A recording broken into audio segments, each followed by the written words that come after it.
আল্লাহ না করুন, আল্লাহ না করুন, আমাদের অন্তর্বর্তীকালীন সরকার যদি কোনো কারণে ব্যর্থ হয়, দেশে কালো আঁধার নেমে আসবে।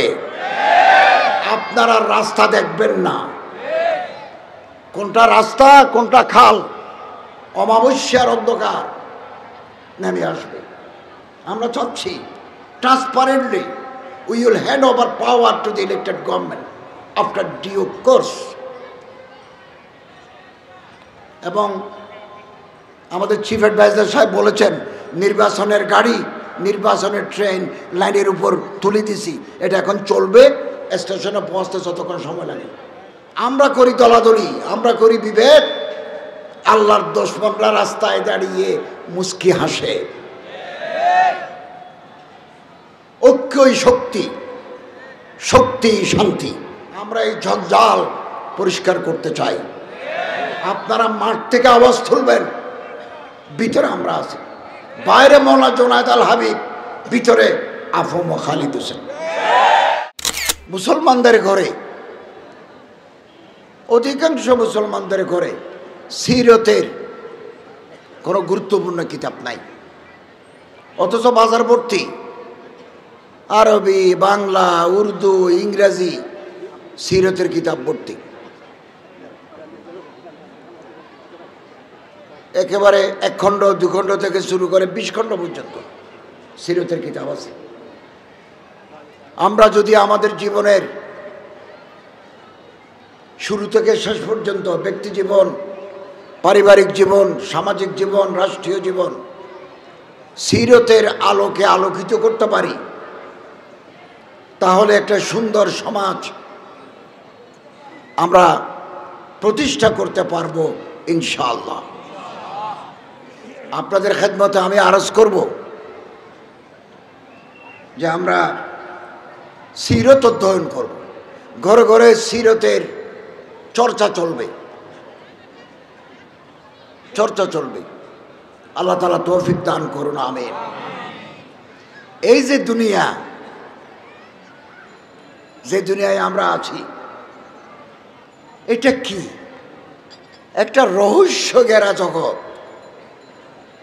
আমরা দুনিয়াতে এসেছি বাচ্চা, কথা বলতে পারি না, হাঁটতে পারি না, তারপরে কথা বলতে শিখলাম, হাঁটতে শিখলাম, বড় হলাম, লেখাপড়া করলাম, বিয়ে করলাম, চাকরি করলাম, ব্যবসা বাণিজ্য করলাম, তারপরে একদিন বুড়া হয়ে যাব, বুড়া হয়ে গেলাম, তারপরে বিদায় নিলাম। এর নাম দুনিয়া। আমাদের আগে যারা দুনিয়া থেকে বিদায় হয়ে গেলেন, তারা কোথায়, কোন দেশে, কি অবস্থায় আছেন তারা? চোখ বন্ধ করলে আমাদের অন্তরের ভিতর হাহাকার জাগে, কোথায় গেল সে আপন লোকেরা, আর কোনোদিন আর আসবেন না। এই দুনিয়ার সাথে আমাদের জীবন কেমন সম্পর্কটা কেমন হওয়া দরকার? নবী করিম সাল্লাল্লাহু আলাইহি ওয়াসাল্লামের সাথে দুনিয়ার সম্পর্ক কেমন ছিল? সাহাবায়ে কেরামদের সাথে দুনিয়ার সম্পর্ক কেমন ছিল? তাবেঈন, তবে তাবেঈন, আইম্মে মুজতাহিদিনের সাথে দুনিয়ার সম্পর্ক কেমন ছিল আমাদের জানা দরকার। ইমাম আহমদ ইবনে হাম্বল রাহমাতুল্লাহ আলাইহি থেকে শুরু করে বহু উলামা, সুলাহা, নকাবা কিতাব লিখেছেন।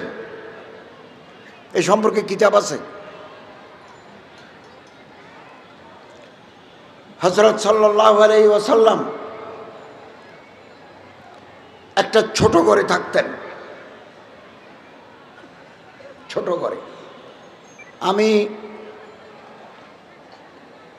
অক্টোবর মাসে সৌদি আরব গেছি, সৌদি হজ মন্ত্রী, ওমরা মন্ত্রীর সাথে একটু আলোচনা করার জন্য।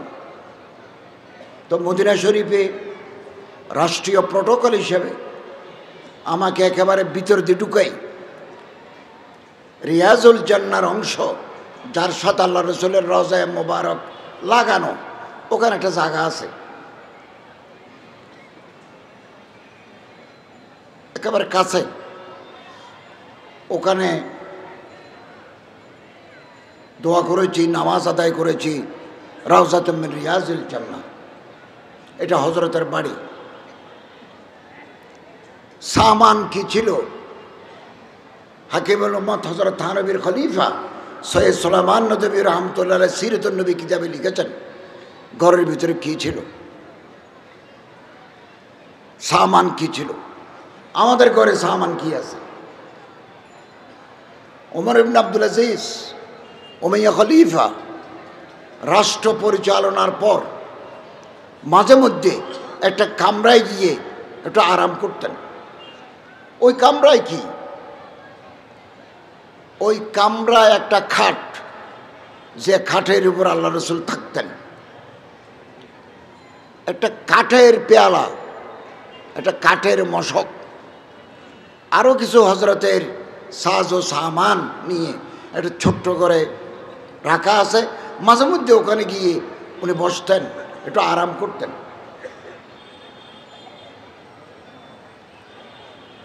কুন ফিদ দুনিয়া কান্নাকা গরীব, আল্লাহর পয়গম্বর সাল্লাল্লাহু আলাইহি ওয়াসাল্লাম বলে, দুনিয়াতে মুসাফিরের মতো থাকো, আও আবিরে সাবিল, পথিকের মতো থাকো দুনিয়াতে। উদ্দা নাফসাকা মিন আহলিল কুবুর, নিজকে কবরের বাসিন্দা বলে মনে করো। আমরা কবরের বাসিন্দা।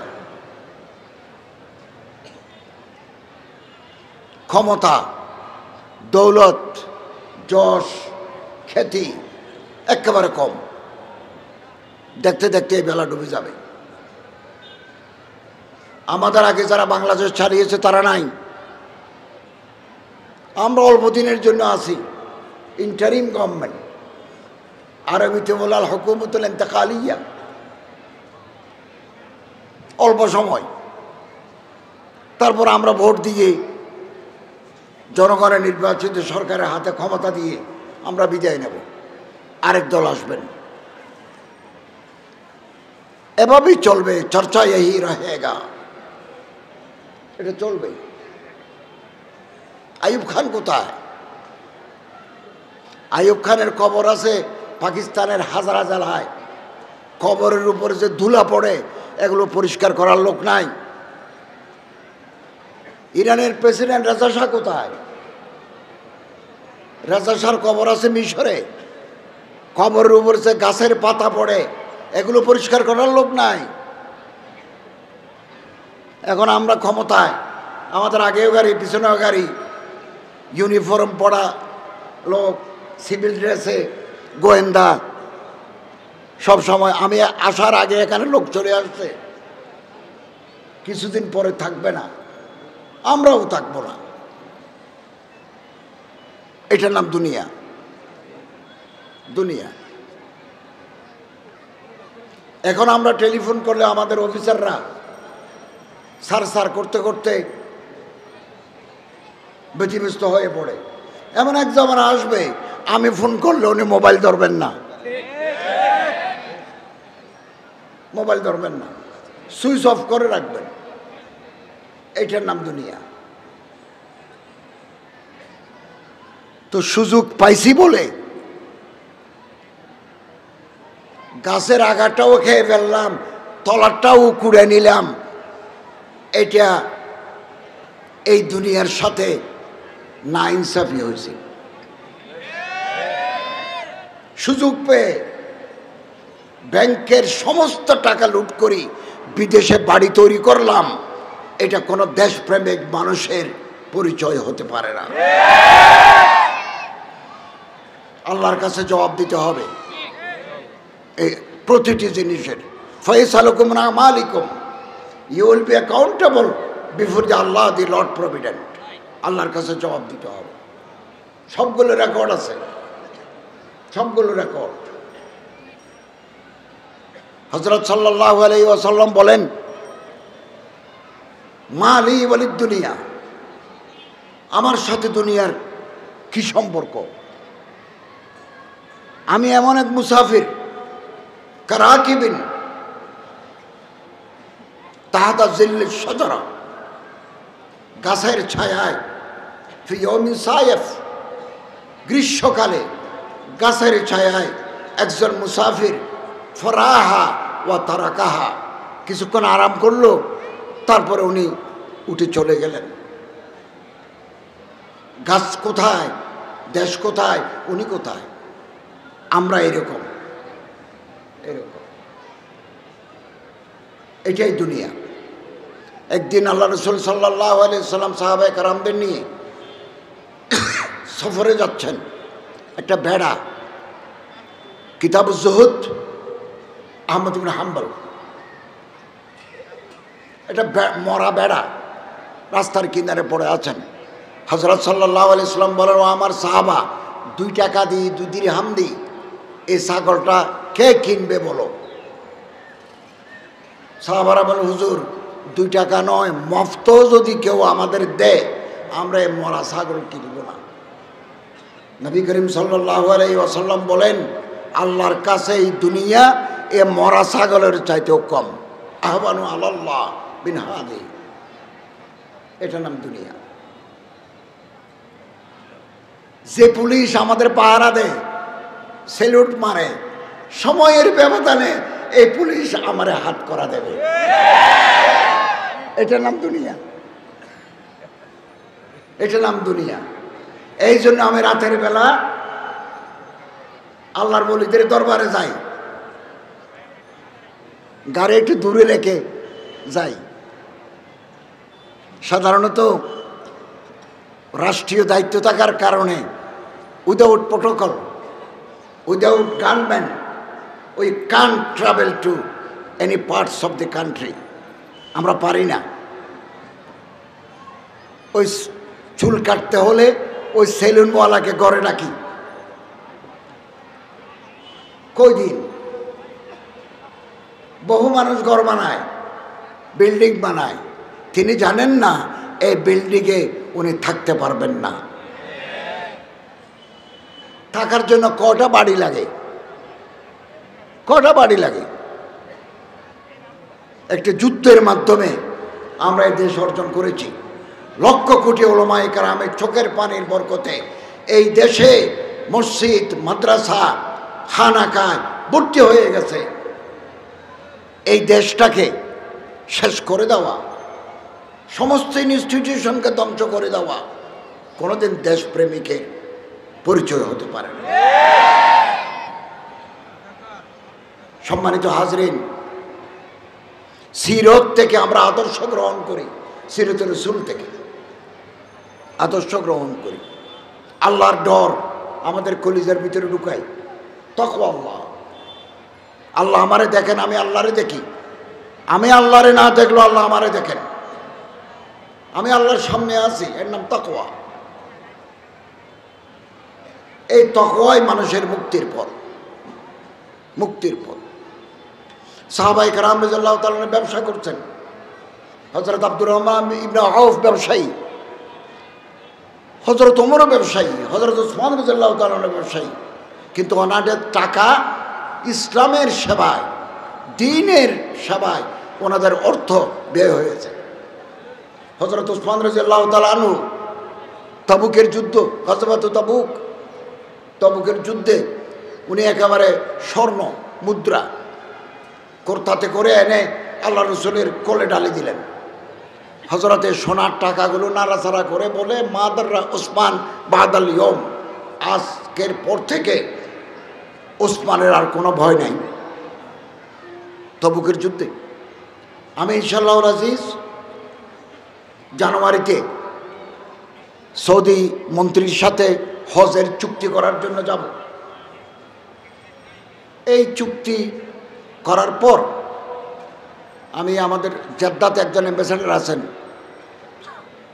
কনসুলেট জেনারেল, কনসাল জেনারেল, ওনাকে নিয়ে তাবুক যাব। 1100-1200 কিলোমিটার। ওই জায়গাটা দেখবো যেখানে আল্লাহ রসুল সাল্লাল্লাহু আলাইহি ওয়াসাল্লাম ছিলেন, ওই জায়গা দেখতে যাব। এবং টাকাটা ভালো, টাকা থাকলে হজ করা যায়, টাকা থাকলে যাকাত দেওয়া যায়, টাকা থাকলে মসজিদ মাদ্রাসা তৈরি করে দেওয়া যায়, টাকা থাকলে ইসলামের খেদমত করা যায়, যুদ্ধের ময়দানে, যুদ্ধের তহবিলে দান করা যায়। কিন্তু টাকা যদি আমারে গোমরাহ করে ফেলে, এই টাকা আমার জন্য অভিশাপ, অভিশাপ। সম্মানিত হাজরিন, নবী করিম সাল্লাল্লাহু আলাইহি ওয়াসাল্লামের পুরো জীবন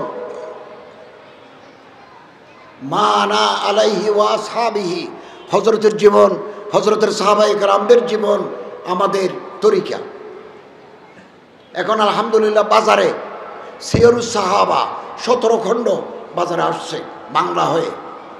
প্রথম খণ্ড আমার ভূমিকা আছে, ভূমিকা লিখে দিয়েছি মাকতাবুল আজহার, আজহার নয় আরেকটা কি প্রতিষ্ঠান বাংলা বাজার থেকে বের করেছে। এখন আলহামদুলিল্লাহ আমরা মাদ্রাসায় পড়ার সময়, ইউনিভার্সিটিতে পড়ার সময় বাচ্চা হারুনুর রশিদ, মামুনুর রশিদ, স্পেনের ইতিহাস, ফাতেমিদের ইতিহাস, উত্তর আফ্রিকার ইতিহাস, খুব বাংলা বই ছিল না, ইংরেজি বই ছিল। এখন আলহামদুলিল্লাহ ডক্টর আলী সাল্লাবি সারজানি আরবিতে এত বড় বড় কিতাব লিখছেন। বাংলাদেশের তরুণ ওলামা, অনুবাদক, লেখকরা সুন্দর বাংলায় তর্জমা করে বাংলা ভাষা সাহিত্যের উৎকর্ষ সাধন করেছেন। প্রতি বছর এদেশ থেকে কুয়েত, কাতার, বাহরাইন, মিশর, মালয়েশিয়া, সৌদি আরব, তুরস্ক সব জায়গায় কোরআন প্রতিযোগিতা, হিফজুল কোরআন প্রতিযোগিতা, কেরাআতুল কোরআনের প্রতিযোগিতায় বাংলাদেশের ছেলেরা, বাচ্চা বাচ্চা ছেলেরা 1 নম্বর, 2 নম্বর, 3 নম্বর পুরস্কার নিয়ে আসছেন। এদিন কুয়েত 1 নম্বর, 3 নম্বর বাংলাদেশি, তুরস্কে 1 নম্বর বাংলাদেশি, বহুদিন যাবত এটা করে আসছে। অথচ বাংলাদেশ, এখানে আমরা আরবিতে কথা বলি না, গায়রু নাতিকিনা বিহা, গায়রু নাতিকিনা বিহা। এদেশের মানুষটা আরবিতে কথা বলে না, কিন্তু কোরআনুল করিমের চর্চা, তেলাওয়াত, তাহফিজ এত সুন্দরভাবে হচ্ছে। আন্তর্জাতিক পর্যায়ে আরব দেশের আরবি ছাত্রদেরকে পরাজিত করে বাংলার এই ছোট ছোট বাচ্চারা 1 নম্বর, 2 নম্বর পুরস্কার নিয়ে আসছে। এবং এটা বাংলাদেশ কোরআনের উর্বর ভূমি। আমরা যদি সিরাতুর রাসূল মানি চলি, সিরাতুর রাসূলের আদর্শে জীবন গড়ি, খুব বেশি দিন লাগবে না কোরআনের আদর্শে সমাজ প্রতিষ্ঠা হবে। কোরআনের আদর্শে সমাজ, এটাই মুক্তির পথ, মুক্তির পথ। হযরত আবু বকর রাদিয়াল্লাহু তাআলা আনহু কবর দেখলে কাঁদতেন, হাত্তা ইয়াবুল্লা লাহয়াতাহু, চোখের পানিতে দাড়ি ভিজে যায়, কবর দেখলে কাঁদতেন। এ কবর আছে তো, এখনো তো কবর আছে। সম্মানিত হাজরিন, শরীরে রক্ত আছে 5.5 লিটার, হাড্ডি গোস্ত আছে 60 থেকে 70 কেজি। 1 ফোঁটা রক্ত, 1 টুকরা গোস্ত, 1 টুকরা হাড্ডি যদি হারাম দিয়ে তৈরি হয়, আল্লাহর পয়গম্বর সাল্লাল্লাহু আলাইহি ওয়াসাল্লাম বলেন এই শরীর বেহেশতে যাবে না। লা ইয়াদখুলুল জান্নাতা জাসাদুন গুযিয়া বিল হারাম, বেহেশতে যাবে না। চেয়ারে বসতে পারলেই লুটপাট করার মানসিকতা বড় জঘন্য, জঘন্য মানসিকতা।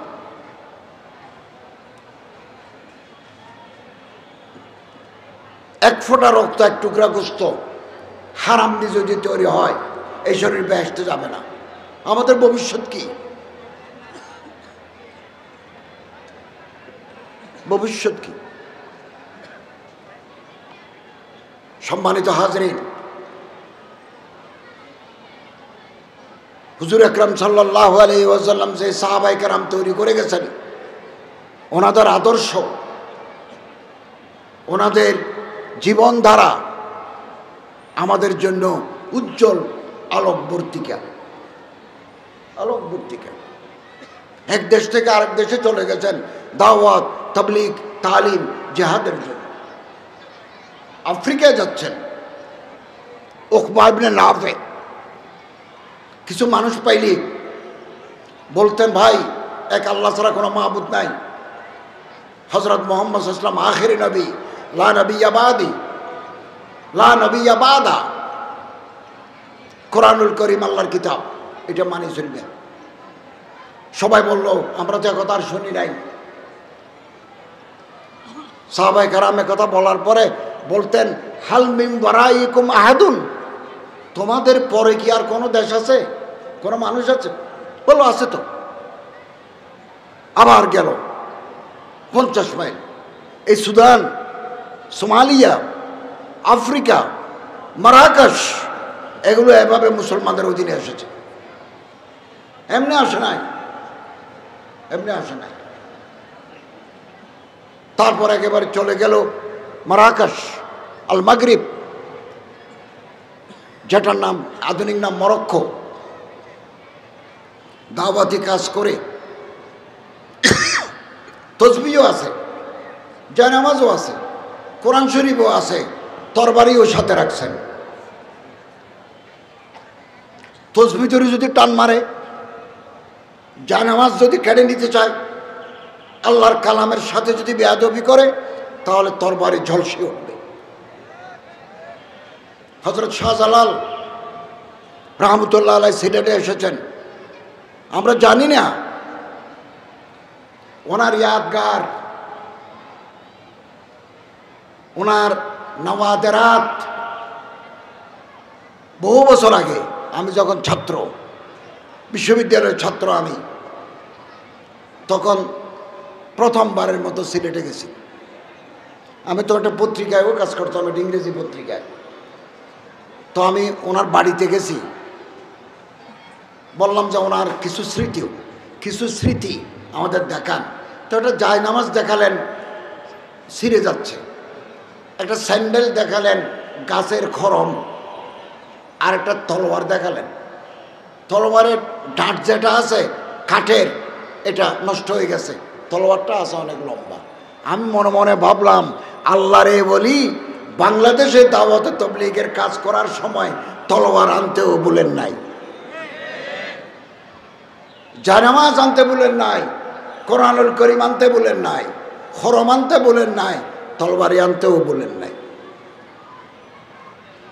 এগুলো সুন্নত রাসূল। তো মরক্কো পর্যন্ত যাওয়ার পরে সাহাবায়ে কেরামের দল জিজ্ঞাসা করলেন, হাল মিন ওয়ারাইকুম আহাদুন, হাল মিন ওয়ারাইকুম সাবিতুন আহাদুন। বলো আছে তো, তবে আপনারা যেতে পারবেন না। কেন? মাঝখানে যে পাহাড়, এই পাহাড়ে হায়েনা আছে, এটা কুকুরের মতো, নখটু খুব লম্বা, হায়েনা সাইজও কুকুরের মতো। হায়েনা আছে, বাঘ আছে, সাপ আছে, রাস্তা নাই।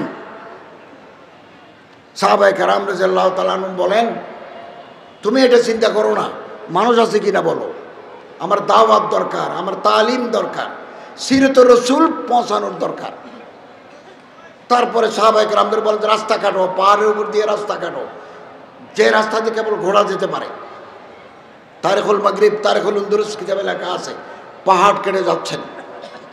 এবং কমান্ডার ইন চিফ হযরত উকবা ইবনে নাফে পাহাড়ের উপর উঠে এভাবে হাত দিয়ে বলেন, ইয়া আইয়াতুহাল হাইয়াত ওয়াস সাবা, হে বন জঙ্গলের সাপ, বিষাক্ত প্রাণী, হিংস্র প্রাণী, নাহানু আসহাবু রাসূলিল্লাহি সাল্লাল্লাহু আলাইহি ওয়াসাল্লাম, আমরা আল্লাহর রাসূলের সাহাবী, আমরা এখানে দাওয়াত তাবলীগের কাজ করতে এসেছি, ইসলামের দাওয়াত দিতে এসেছি, সিরাতুর রাসূলের কথা বলতে এসেছি।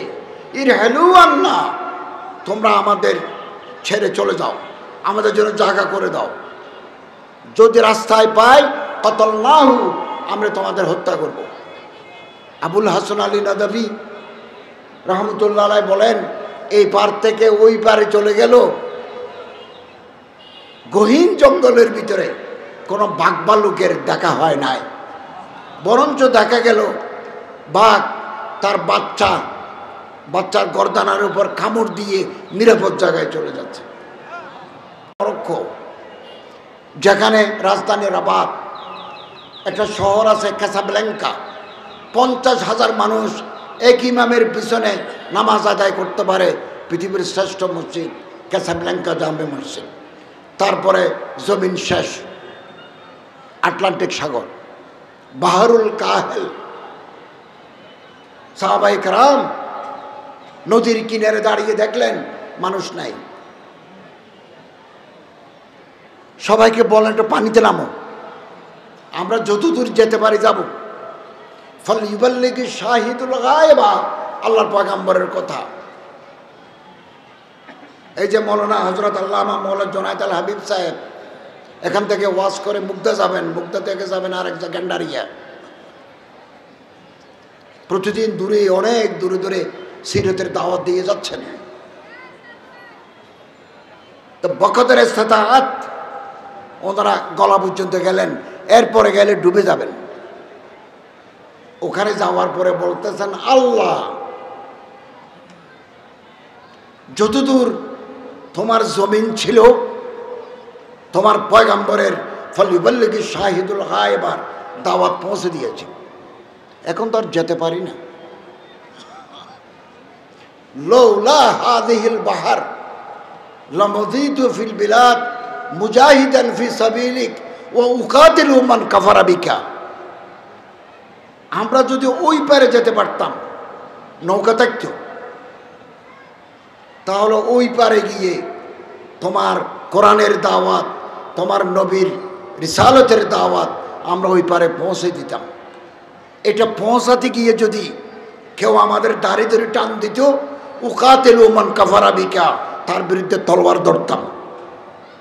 दस्त तो दस्त है दरिया भी न छोड़े हमने, बाहर जुल्मात में दौड़ा दिए घोड़े हमने। বলতেছেন আল্লাহ জমিনের 1 ইঞ্চি জমিন বাকি রাখি নাই, দরিয়ায় পর্যন্ত তোমার দাওয়াত দিয়েছি।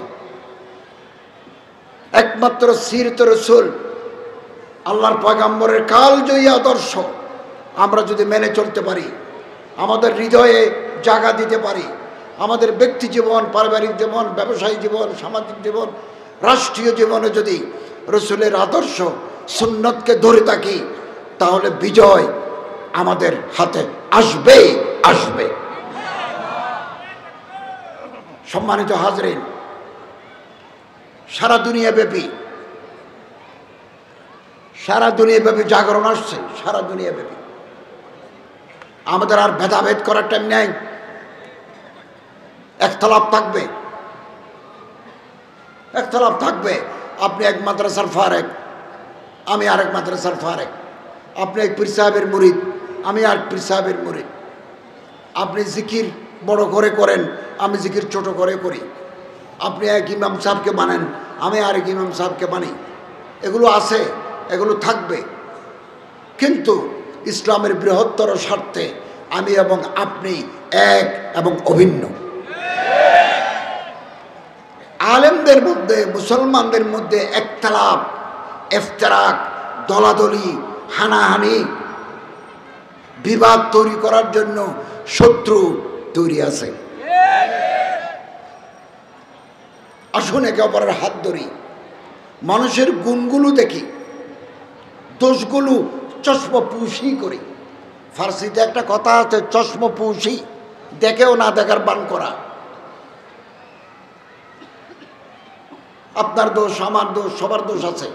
দোষগুলো দেখব না, গুণগুলো দেখব, দোষগুলো ইসলাহ করব। হযরত মুজাদ্দিদ আল ফসানি রহমতুল্লাহি আলাইহি, ওনার কিতাবের নাম মকতুবাত। মকতুবাতে লিখেছেন দিদে কুসুর। আল্লাহ যদি কোনো বান্দাকে দয়া করতে চান, নিজের দোষ নিজে দেখার তৌফিক দান করেন। আমরা আমাদের দোষ দেখি না, আমরা আপনাদের দোষ দেখি। আপনি আমাদের দোষ দেখেন, এক মুসলমান ভাই আরেক মুসলমান ভাইয়ের দোষ দেখেন, এই দোষটা ফেসবুকে লাল করে দিয়ে দেন। আমরা দিই, অন্যরা হাসে, বললো ঠিক আছে তো দিছে তো মারামারি। আমরা আলহামদুলিল্লাহ, আসুন সিরাতুর রাসূলের চর্চা করি। বহু দামি দামি কিতাব বাজারে আছে, বহু দামি দামি কিতাব, মুদাল্লাল, মুফাসসাল, সাবলীল বাংলায় আমাদের তরুণ ভাইরা তর্জমা করেছেন। খুব কম কম বয়সী ছেলেরা, তাদের বাংলা কত উচ্চ, আরবি থেকে বাংলা করছে যে কত উচ্চ। এটা বাংলা সাহিত্যে বাংলা ভাষার নবতর সংযোজন আলেমরা এগিয়ে আসছেন এবং পাবলিক কানেক্টিভিটি জনসম্পৃক্ততা আমাদের বাড়াতে হবে। আমরা যেহেতু আগে ময়দানে ছিলাম, আগেও আমি আলেমদের সাথে আপনাদের সাথে ছিলাম, এখনো আছি, আগামী দিনেও থাকব। এবং এই জনসম্পৃক্ততা আমাদের কথা মানুষ ধরে, জোনায়েদ আল হাবিব সাহেবের কথা মানুষ ধরে এবং হজরত মৌলানা হাবিবুল্লাহ মাহমুদ কাসেমি, হজরত মৌলানা নজরুল ইসলাম কাসেমি, আরিফ বিন হাবিব, আসাদ আল হুসাইনি, মৌলানা আব্দুল হালিম সাহেব সহ যারা আছেন ওনাদের কথা মানুষ শুনে ঘন্টার পর ঘন্টা বসে থাকে। এখানে যে সিরতের কথা শুনতেছেন পয়সা দিতে হয় নাই। মৌলানা জোনায়েদ আল হাবিব সাহেব জানেন বিদেশে এরকম কথা শুনতে হলে টিকিট কেটে ঢুকতে হয়। আমি আগামী সপ্তাহে লন্ডনে একটা বক্তৃতা করব, ওখানে দেখলাম টিকিট বেচা হচ্ছে, প্রায় টিকিট বিক্রি হয়ে গেছে। আমি কেবল 10 মিনিট বক্তৃতা করব। Oneness of Allah, the significance of the Holy Quran, and appeal to the younger generation. Cable 10 minute আমার বক্তৃতা লন্ডনে, এটার জন্য টিকিট কেটে ঢুকতেছে। আলহামদুলিল্লাহ আমাদের ওলামায়ে কেরাম বিনা টিকিটে চারিদিকে খোলা রাখছে, যত আসো, আসতে পারো, মাঠ ভর্তি হয়ে দাঁড়িয়ে থাকো। এটা বাংলার ঐতিহ্য। আলহামদুলিল্লাহ। সম্মানিত হাজরিন, আমরা একটা নূতন সমাজ, নূতন রাষ্ট্র ব্যবস্থার স্বপ্ন দেখি, যেটা সিরতের আলোকে হবে, খোলাফায়ে রাশিদিনের আলোকে হবে। একদিনে হয় না, মানুষ তৈরি করতে হয়, রেজাল্ট তৈরি করতে হয়। আপনারা জনগণের কাছে যান, জনসম্পৃক্ততা আরো বাড়ান। এখন তো আছে আলহামদুলিল্লাহ, আরো বাড়ান। বেশ কিছু এমপি যদি আগামী নির্বাচনে ব্রাহ্মণবাড়িয়া থেকে আমার ভাইকে, এরকম অন্যান্য জায়গা থেকে জনগণ যদি পার্লামেন্টে পাঠাতে পারে, তাহলে পার্লামেন্টে হকের কথা বলার লোক তৈরি হয়ে যাবে। আমি এই সরকারের 24 জনের ভিতরে একজন, বা একজন দিয়ে কাজ হয়? আলহামদুলিল্লাহ। আমি আমার মন্ত্রণালয় নিয়ে আসি, সবার সাথে বসে আমাদের কাজ করতে হয়। আগামী পার্লামেন্টে আমরা যাদের হাতে ক্ষমতা দিয়ে যাব, ওখানে যদি 5-7 জন আপনারা আলেম, আহলে আলম দিতে পারেন, সমাজের চেহারা পাল্টে যাবে। চিরদিন মাহকুম, চিরদিন মখলুব, চিরদিন মামুর থাকবো কেন? থাকবো কেন?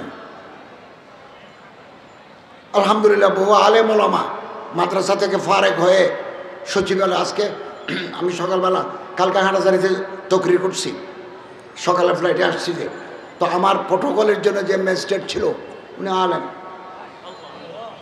ওনার দেখে মনে হয় না উনি সরকারের ম্যাজিস্ট্রেট, আলেম, লম্বা জামা গায়ে দেওয়া, দাড়ি টাড়ি সুন্নতি। এই সমাজ পাল্টাতে হবে। এই সমাজ পাল্টানোর জন্য আমাদের বড় আলেম, বড় ওয়ায়েজ, বড় মুফাসসির, বড় মুফতি আমাদের দরকার, স্পেশালাইজড আলেম দরকার। পাশাপাশি আমাদের কিছু ভাই যাদের জেহানত আছে, যাদের রগবত আছে, তারা আলহামদুলিল্লাহ বিসিএস দিয়ে সরকারের সচিব, ম্যাজিস্ট্রেট, টিএনও, ডিসি হবেন, বিচারক হবেন। এত বছর মাদ্রাসার ছাত্র জানলে উপরে উঠতে পারে নাই। কোথাও যদি দেখে দাখিল আলেম দৌরা, তারা আর উঠতে দেয় নাই। ইনশাআল্লাহ আজিজ আগামীতে এগুলো থাকবে না। জাতীয় বিশ্ববিদ্যালয়ে কোন একটা কলেজে ডিগ্রি খুলবে, তো সাবজেক্ট আগে বাংলা, ঠিক আছে, ইংরেজি, ঠিক আছে, রাষ্ট্রবিজ্ঞান, ঠিক আছে, ইকোনমিক্স, ঠিক আছে, সোশ্যোলজি, ঠিক আছে, জিওগ্রাফি, ঠিক আছে, ইসলামিক স্টাডিজ না। এক শ্রেণীর ইসলাম বিদ্বেষী লোক এক সময় জায়গায় জায়গায় বসেছিল। আগামী দিনে তারা থাকবে না ইনশাআল্লাহ। আমি প্রয়োজনে ভাইস চ্যান্সেলরের সাথে কথা বলবো যে আপনি ইসলামিক স্টাডিজ এর যে বার, যে প্রতিবন্ধকতা ছিল, এটা হটে দেন। কলেজে আমি তো এখানে আসার আগে একটা মাদ্রাসায় হাদিস পড়াতাম, একটা ইউনিভার্সিটিতে ক্লাস নিতাম, মাদ্রাসাতুল ইসলামিয়া, উলুমুল কোরআন মাদ্রাসাতুল ইসলামিয়া। আসার আগে আমি বহু বছর কলেজে প্রফেসরি করেছি। প্রথম যখন গেছি তখন ইসলামিক স্টাডিজ, অ্যারাবিক, ইসলামের ইতিহাস এগুলো নেওয়া যেত। পরে এমন কারিগরি সিস্টেম করে দিল, ইসলামের ইতিহাস নিলে স্টাডিজ নেওয়া যাবে না, স্টাডিজ নিলে অ্যারাবিক নেওয়া যাবে না। আমরা আসার পরে এমন সিস্টেম করে দিল, আরবি, ইসলামিক স্টাডিজ, ইসলামের ইতিহাস একেবারে না নিয়ে যে কোনো ছেলে আইএ পাস করতে পারবে। এটা হচ্ছে ইসলামকে, ইসলামী আদর্শকে, সিরত রসুলের নমুনাকে আস্তে আস্তে কোণঠাসা করে দেওয়ার চক্রান্ত। আল্লাহ তাআলা আমাদের সবাইকে তাকবীর, নারায়ে তাকবীর। আল্লামা ডক্টর আফম খালেদ হোসেন, আল্লামা ডক্টর আফম খালেদ হোসেন জিন্দাবাদ, জিন্দাবাদ। সম্মানিত হাজরিন, আমরা আশাহত হব না। দুনিয়া উম্মিদ পর কায়েম হ্যায়, আশায় মানুষ বাঁচি থাকে। আজকে আমি প্রেস ক্লাবে এখানে আসার আগে ইবতেদায়ী মাদ্রাসার একটা কনফারেন্স করেছি। এই সমস্ত মাদ্রাসায় লক্ষ লক্ষ ছাত্র পড়ে, 15-20 বছর যাবত তারা লড়াই করে আসছে, তাতে এটা মঞ্জুরি দেওয়া হয় নাই।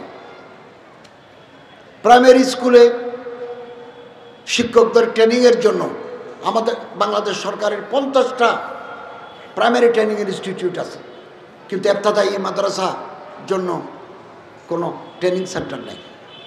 আমি মাননীয় শিক্ষা উপদেষ্টার কাছে একটা ডিউ দেব যে আপনি এগুলো বাস্তবায়ন করেন। ওনারা যদি দেখা করেন, সাক্ষাৎ করেন, আমি এই দিক ভিতর থেকে ওনাকে সাহায্য করব। আলজেরিয়ার রাষ্ট্রদূত আমার সাথে দেখা করতে আসবেন। কালকে সৌদি আরবের অ্যাম্বাসেডার আসবেন, আমার মিনিস্ট্রিতে আসবেন, দেখা করবেন। আলজেরিয়ার রাষ্ট্রদূতকে বলেছি যে আপনি আমাদের বিভিন্ন মাদ্রাসায় আরবি টিচার দেন।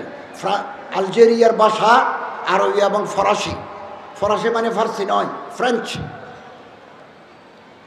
আরবি ফরাসি। সানাকুঞ্জে গত বুধবারে সশস্ত্র বাহিনী দিবসের মিটিং ছিল ক্যান্টনমেন্টে। আমার সাথে আবার আলজেরিয়ার রাষ্ট্রদূতের দেখা হয়েছে। তিনি আমারে বললেন, আপনি যদি উদ্যোগ নেন, এদেশের কোনো মাদ্রাসা যদি রাজি হয়, তাহলে আমি আলজেরিয়া থেকে ভালো আরবি জানে মাদ্রাসার ছাত্রদের লগা আল আর আদব বল আরবি শেখার জন্য প্রফেসর দেব।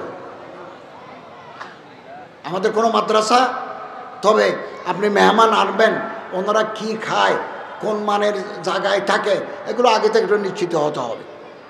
বেতন দিতে হলেও দিবেন। ওনারা ওখানকার জামিয়ার ওস্তাদ, এখানে আসবেন, 6 মাস থাকবেন, 6 মাসের বেতন দিতে হবে। ওনারা এই পানি খাবেন না, মিনারেল ওয়াটার খাবেন, মিনারেল ওয়াটার দিতে হবে। ওনারা যেভাবে তবিয়তে খুলায় যেটা খেতে চায় এটা দিতে হবে। বাংলাদেশের কোনো মাদ্রাসা রাজি থাকেন, আমার ধর্ম মন্ত্রণালয় থেকে বিদেশি প্রফেসর আনি আরবি, কারণ আরবি হচ্ছে কোরআনের ভাষা, আরবি হাদিসের ভাষা, আরবি আমার দ্বীনের ভাষা। তাআল্লামুল আরবিয়্যা, হযরত ওমর বলছেন আরবি শিখো, এটাই তোমার দ্বীন। তুরস্ক থেকে আল মুআসসাসাতুদ দিয়ানা আমার সাথে দেখা করছেন। তারা বিভিন্ন বিশ্ববিদ্যালয়ে স্কলারশিপ দেন। আমি ওনাকে বলেছি আপনি কওমি মাদ্রাসায়ও আলিয়ার ছাত্ররা পাচ্ছে, বিশ্ববিদ্যালয়ের ছাত্ররা পাচ্ছে, কওমিদেরকেও আপনি দেন। তিনি রাজি হয়েছেন। রোহিঙ্গাতে কিছু ইমাম পাঠাবেন, আমরা একটা ইমামের দল চট্টগ্রাম সেন্টার থেকে রোহিঙ্গার ক্যাম্পে পাঠাবো। ওনারাও আমি অনুরোধ করেছি, এই মাদ্রাসাগুলোতে খুব ভালো ভালো ছাত্র আছে, হালত বেশি ভালো নয়, আর্থিক অবস্থা ভালো নয়, আপনারা স্কলারশিপ দিবেন, তিনি সেটাও রাজি হয়েছেন। কওমি মাদ্রাসার সনদ, হাইয়াতুল উলিয়ার সনদ গত সরকারের আমরা পাইছি। এখন এইটা দিয়ে কি কি করা যায়, কার্যকারিতা কোথায়? আমি শিক্ষা উপদেষ্টার সাথে মুখে কথা বলেছি, আমি একটা ডিউ লেটার দেব যে আপনি ঢাকা বিশ্ববিদ্যালয়ের আরবি ইসলামিক স্টাডিজ অথবা মাদ্রাসার ছাত্র কামিল ফিল হাদিস, কামিল ফিল ফিকহ ইসলামী, কামিল ফিল লুগা, এই বিভাগ থেকে পাশ করে তারা যেই যেই জায়গায় খেদমত করতে পারে ওই জায়গায় কওমি মাদ্রাসার হাইয়াতুল উলিয়ার সনদে আফতাদেরকেও একই সুযোগ দিতে হবে। এটা আমি নোট দেব। এবং আজ সকালেও আমার সাথে ওয়াফাকুল মাদারিসের চেয়ারম্যান হযরত আল্লামা মাওলানা মাহমুদুল হাসান সাহেব জিদের মালিকুমের সাথে ওনার মাদ্রাসা আমার কথা হয়েছে। ওনারা বাইরে থেকে চেষ্টা করবেন, ভিতর থেকে আমি চেষ্টা করে যাব। তো ইনশাআল্লাহ আজিজ আমরা দায়িত্বে থাকতেই এই কাজগুলো করে যেতে চাই। কেবল আপনাদের সহযোগিতা করা দরকার, আল্লাহর রহমত দরকার, আলেম ওলামাদের নজরে করম, সায়ায়ে আতিফত দরকার। আমরা মানুষ হিসেবে আমাদের ভুল হতে পারে, লগ্জিশাত হতে পারে, আপনারা আমাদের সংশোধন করবেন, পরামর্শ দিবেন। দোয়া চাই আল্লাহ তাআলা যেন আমাদেরকে, এবং আমি দায়িত্ব নেওয়ার পরে আলহামদুলিল্লাহ ওয়াকফ প্রশাসন শত শত কেস জমি আছে। একটা ওয়াকফের মামলা 2026 সালে পড়লে আর একটা তারিখ পড়ে 2028 সালে। ইতিমধ্যে মাজার কমিটি, এই কমিটি, সেই কমিটি, ওনারা এগুলো বুক করেন। আইনমন্ত্রীর সাথে দেখা করে হাইকোর্ট স্পেশাল বেঞ্চ করতেছি, 2 জন বিচারপতি আমাদের মামলাগুলো দেখবেন 6 মাসের ভিতরে শত শত মামলা আমরা নিষ্পত্তি করে দেব। 2, 100 কোটি টাকা খরচ করে বাইতুল মোকাররমকে নতুন করে সাজাবো, বিউটিফিকেশন অ্যান্ড ডেভেলপমেন্ট অফ বাইতুল মোকাররম। 1 লাখে 500 হয় সর্বোচ্চ পরিষদে। আমি অর্থমন্ত্রীকে বলেছি স্যার বাইতুল মোকাররম এটা পাস করাই দিতে হবে। বললে বাইতুল মোকাররম নিয়ে কোনো কথা নেই, পাস করাই দেবো। গত জুমাবারে জুমার নামাজ পড়ছে আন্তর্গিলা শাহী জামা মসজিদে, এটা ভেঙে যাচ্ছে। এটা মুঘল সম্রাট আওরঙ্গজেব ওনার মামা শায়েস্তা খান এই মসজিদ বানাইছিলেন 1667 খ্রিস্টাব্দে, 400-500 বছর আগে। এটাকে আমরা নতুন করে মদিনার মসজিদে নববীর আদলে নতুনভাবে তৈরি করব। কুয়েত আমাদেরকে 10 কোটি টাকা দিয়েছেন, ওটা আমাদের হাতে আছে। মসজিদ বানতে কিন্তু আরও অনেক কোটি টাকা লাগবে। টাকার জন্য আল্লাহর ঘর বন্ধ থাকবে না, নির্মাণ বন্ধ থাকবে না। আমি পরিকল্পনা করেছি জানুয়ারি মাসে ভিত্তিপ্রস্তর দেব। আমরা শেষ করতে পারবো না, আমাদের হাতে সময় নাই, আমরা সূচনা করে দিয়ে যাব ইনশাআল্লাহ। আগামী দিনে যারা আসবেন তারা এটাকে সুসম্পন্ন করবেন। ইসলামিক ফাউন্ডেশন স্থবির হয়ে আছে, প্রাণ নাই। আমরা ইসলামিক ফাউন্ডেশনের ভিতরে প্রাণের সঞ্চার করার জন্য উদ্যোগ গ্রহণ করেছি। আবার ইসলামী বিশ্বকোষ ছাপবে, আবার গবেষণা পত্রিকা বের হবে, ভালো ভালো আলেমদেরকে লেখক হিসেবে আমরা নিয়োগ করব। সব জায়গায় ইমাম মুয়াজ্জিন, ইমামদের মর্যাদা সমাজে নাই। আমি 16 বছর ইমাম ছিলাম, খতিব ছিলাম। আমেরিকায় বাড়ি আছে, আমারও দোয়া করার জন্য দেয় 50 টাকা। মনে করেছে হুজুর তো 50 টাকার হুজুর, অথচ আমি 30 লক্ষ টাকার গাড়ি নিয়ে মসজিদে যাই। আমরা একটা পে স্কেল করবো ইমাম মুয়াজ্জিন খতিবের জন্য, কাজ শুরু হয়েছে। ঢাকা বিশ্ববিদ্যালয়ের প্রফেসর সাহেব যে বেতন পান, according to pay scale of 2015 corresponding এভাবে রেখে আমি কাজ শুরু করে দিয়েছি এক্সপার্টদের দিয়ে। একজন ইমামকে, একজন খতিবকে ওই মানের বেতন দিতে হবে। সরকারি মসজিদ, হাজার হাজার সরকারি মসজিদ আছে, বিভিন্ন কর্পোরেশনের মসজিদ আছে, হুজুরদের বেতন নেই। এটা হবে না। অর্থ মন্ত্রণালয়ের সাথে করে ইউনিফাইড বেতন স্কেল দিয়ে দেব। আর যারা বেসরকারি মসজিদ, টিএনও, ইউএনও অথবা ডিসির মাধ্যমে অথবা মেয়রের মাধ্যমে, কাউন্সিলরের মাধ্যমে আমরা এটা নজরদারি করব। মসজিদে 5 কোটি টাকা ব্যাংকে জমা, ইমামের বেতন দেয় না। ইমামকে ঈদাইন 2 ঈদের বোনাস দেয় না। এটা হবে না। এই না হিসাবে হবে না, এই বৈষম্য হবে না। ইমামদের সামাজিক মর্যাদা বৃদ্ধি করার জন্য একেবারে গেজেট করে প্রজ্ঞাপন জারি করে দেব। হজে আমি প্রায় 1 লক্ষ টাকা কমিয়েছি, 1,09,000। ভাতের খরচ 40,000 টাকা বাদ দিলেও 70,000 টাকা কম। অতীতে কোনোদিন এত কম হয় নাই। আর আমরা সিদ্ধান্ত নিয়েছি সরকারের টাকায় কোনো ব্যক্তিকে আমরা হজ করাবো না। কেবলমাত্র হজের সাথে যারা যুক্ত, হজ ম্যানেজমেন্টের সাথে যারা যুক্ত, আমরা তাদেরকে নেব। আমি আপনাদেরকে সরকারি পর্যায়ে হজে যাওয়ার জন্য দাওয়াত দিচ্ছি। এবার আমরা গোয়েন্দা সংস্থা থেকে লোক নেব, ডিজিএফআই থেকে নেব, এনএসআই থেকে নেব, এসবি থেকে নেব, আরও গোয়েন্দা সংস্থা আছে আমাদের, ওখান থেকে লোক নেব। বেসরকারি এজেন্সি, সরকারি কর্তৃপক্ষ হাজিদেরকে কি কি সুযোগ সুবিধা দিচ্ছে, রাখছে কোথায়, কী মানের খাবার দেয়, হোটেলের এসি চলে কিনা, হোটেলের লিফট চলে কিনা, এগুলো তদারক করে ওনারা আমাদেরকে রিপোর্ট দেবেন। যারা দায়ী হবেন আইন অনুযায়ী আমরা তাদের বিরুদ্ধে ব্যবস্থা নেব। আমরা চেষ্টা করে যাচ্ছি। কেবল আপনাদের দোয়া দরকার, আল্লাহর রহমত দরকার। সম্মানিত হাজরিন, আমরা আমাদের ইমাম প্রশিক্ষণ একাডেমি থেকে যারা প্রশিক্ষণ নিয়েছেন, 45 দিনের প্রশিক্ষণ দিয়ে আমরা বহু বছর যাবত এগুলো চলে আসছে। 45 দিন পাশ করে 15 টাকা চাঁদা দিবেন। এরপরে আপনি যদি অসুস্থ হয়ে যান, আপনার ছেলে যদি লিভার সোরাইসিস মারাত্মক রোগে আক্রান্ত হয়, আমরা আপনাকে এককালীন সাহায্য করব। অথবা আপনি যদি মনে করেন ইমামতির পাশাপাশি ছোটোখাটো একটা ব্যবসা করবেন, সমস্ত অধিকাংশ নবী ব্যবসা করেছেন, বহু সাহাবী ব্যবসা করেছেন। আল্লাহ রাসূল সাল্লাল্লাহু আলাইহি ওয়াসাল্লাম বলেন, তিসআতুল আশরা মিনার রিজকাত তিজারা, টাকা পয়সা রোজগারের 10টা যদি পথ থাকে, 9টা পথেই ব্যবসা। শেখুল হাদিস আল্লামা জাকারিয়া রাহমাতুল্লাহ কিতাব আছে, আমরা তো জানি ফজাইলে নামাজ আছে, ফজাইলে রোজা আছে, ফজাইলে হজ আছে, ফজাইলে সাদাকাত আছে, ফজাইলে দরুদ আছে, আর একটা আছে ফজাইলে তাজারত।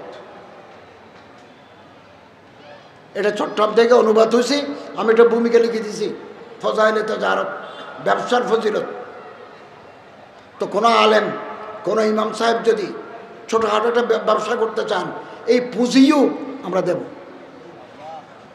এবং সুদ নাই, কর্জে হাসানা। আলহামদুলিল্লাহ আমরা যত কোটি টাকা বাজারে দিয়েছি, আদায়ের হার, ফেরত দেওয়ার হার 100%। কোনো ইমাম সাহেব, কোনো মুয়াজ্জিন সাহেব টাকা নেই পালিয়ে যান নাই, আমাদেরকে ফেরত দিয়েছেন। এতে বোঝা যায় আলেমরা কত আমানতদার, ইমামরা এই দেশের প্রতি, এ রাষ্ট্রের প্রতি কত মায়া মোহাম্মত রাখেন, যে টাকাগুলো নিছেন ওনারা কিস্তি করে ফেরত দিয়েছেন। আমরা আপনাদের পাশে আছি। এছাড়া আমাদের ইমাম মুয়াজ্জিন কল্যাণ ফান্ডে আরও বড় ফান্ড আছে। আমরা একটা পরিকল্পনা নিয়েছি, আমরা একটা মিনারেল ওয়াটার, গভর্নরসের, বোর্ড অফ গভর্নরসের মিটিং আছে, মিটিংয়ে এটা আলোচনা তুলব। মিনারেল ওয়াটার, আমরা প্রত্যেকে তো পানি খাই, বোতলের পানি খাই। তো আমরা একটা ফতুল্লা, নারায়ণগঞ্জের ফতুল্লা একটা বোরিং করেছি, ওখান থেকে যে পানি উঠলো, পানি এগুলো ভালো নয়। গাজীপুরের শ্রীপুরে আমরা খুব ভালো পানি পেয়েছি, ক্লাস 1 পানি পেয়েছি। এটাকে একটু ট্রিটমেন্ট করে, রিসাইক্লিং করে আমরা মিনারেল ওয়াটারে পরিণত করতে পারবো। আমাদের কিছু জায়গাও আছে। এবং আমি প্রাথমিকভাবে ভেবেছি এই বোতলের নাম দেব ইমাম। ইনশাল্লাহ শুরু করেই দিতে চাই, হাতে একেবারে সময় কম, আর কিছুদিন সময় পেতাম কাজ করতে একটু সুবিধা হইত। দোয়া করেন আল্লাহ তাআলা যেন আমাদের উপর অর্পিত দায়িত্ব যথাযথভাবে পালন করতে পারি, সেই তৌফিক আল্লাহ তাআলা আমাদের দান করুন। এবং ওলামাদের সাথে থাকবেন, ওলামাদের কথা মানবেন, সোহবতে বা আহলে দিল এটা লালন করবেন, পালন করবেন। ওলামা থেকে আলাদা হয়ে গেলে পথহারা হয়ে যাব, পথহারা হয়ে যাব। এবং আলহামদুলিল্লাহ বাংলাদেশের এই ওলামায়ে হক্কানি, ওলামায়ে রাব্বানি যুগ যুগ ধরে এলমে দ্বীনের, মসজিদ মাদ্রাসার, ইসলামিক জজবার, ইসলামিক সংস্কৃতির খেদমত করে যাচ্ছেন। আগামী দিনেও তারা করে যাবেন, এ খেদমত তারা আঞ্জাম দিচ্ছেন। এই দেশে 53 বছরে, এমনকি পাকিস্তানের 25 বছরে, পাকিস্তানের অনেক সময় আমরা দেখেছি, পাকিস্তানের 25 বছর, বাংলাদেশের 53 বছরে, এই বাংলাদেশে যখনই কোনো ফিতনা আল্লাহ রসুলের বিরুদ্ধে, আজমতে কোরআন, আজমতে সাহাবা, কেউ যদি আল্লাহ রসুলকে গালি দেয়, নাউজুবিল্লাহ, উস্কানি দেয় অথবা নাজায়েজ কথা বলে, ওলামায়ে কেরাম ময়দানে ঝাঁপিয়ে পড়েছেন।